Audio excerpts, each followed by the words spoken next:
ମହାପ୍ରଭୁଙ୍କ ରଥଯାତ୍ରା ଅବସରରେ ଆଡ଼ପ ମଣ୍ଡପ ବିଜେ ସମୟରେ ଯେତେବେଳେ ମହାପ୍ରଭୁ ଶ୍ରୀ ବଳଭଦ୍ରଙ୍କ ପହଣ୍ଡି ଆରମ୍ଭ ହୋଇଥିଲା, ସେତେବେଳେ ମହାପ୍ରଭୁ ଚାରମାଳ ଉପରେ ଟିକେ ଖସି ପଡ଼ିଥିଲେ।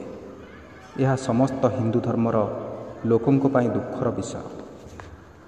ଦୟାକରି ସମସ୍ତେ ମହାପ୍ରଭୁଙ୍କ ସେହି ଭିଡ଼ିଓକୁ ସୋସିଆଲ ମିଡ଼ିଆରେ ସେୟାର କରିବାରୁ ନିବୃତ୍ତ ରୁହନ୍ତୁ, କାରଣ ଯିଏ ବି ଦେଖିବ ତା'ର ମନ କଷ୍ଟ ହେବ। ଆମେ ଆମର ଖରାପ ଫଟୋ ବା ଭିଡ଼ିଓକୁ କାହାକୁ କେବେ ଦେଖାଉନା କି ସୋସିଆଲ ମିଡ଼ିଆରେ ସେୟାର କରୁନା, ଅବା ଯଦି କିଏ ସେୟାର କଲା ତାହେଲେ ଆମେ ତାକୁ ବିରୋଧ କରୁ। ତେବେ ଭଗବାନଙ୍କ ଭିଡ଼ିଓକୁ କେମିତି ଆମେ ସେୟାର କରିବା? ମହାପ୍ରଭୁ ବଳରାମ ହେଲେ ଶଙ୍କର୍ଷଣ, ସେ ହେଲେ ଶେଷନାଗ, ଯାହାଙ୍କର ମୁଖ ହେଲା 1000 ଆଉ ଆଖି 2000, ଆଉ ସେ ହିଁ ଏ ପୃଥିବୀକୁ ନିଜ ମସ୍ତକରେ ଧାରଣ କରିଛନ୍ତି। ତାଙ୍କର ବଳ ହେଲା ଅମାପ, ତାଙ୍କୁ ଧରି ରଖିବାର ଶକ୍ତି କାହାର ନାହିଁ। ସେ ହିଁ ହେଉଛନ୍ତି ଭୀମ ଓ ଦୁର୍ଯ୍ୟୋଧନଙ୍କର ଗୁରୁ।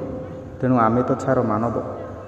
ମନେ ରଖନ୍ତୁ, ଜାଣତରେ ହେଉ ବା ଅଜାଣତରେ, ଦୋଷ କରିଥିବା ଲୋକଟି ଯେତିକି ଦୋଷୀ ନୁହେଁ, ଦୋଷୀର ଦୋଷକୁ ବାହାରେ ପ୍ରଘଟ କରିଥିବା ଲୋକଟି ବେଶୀ ଦୋଷୀ।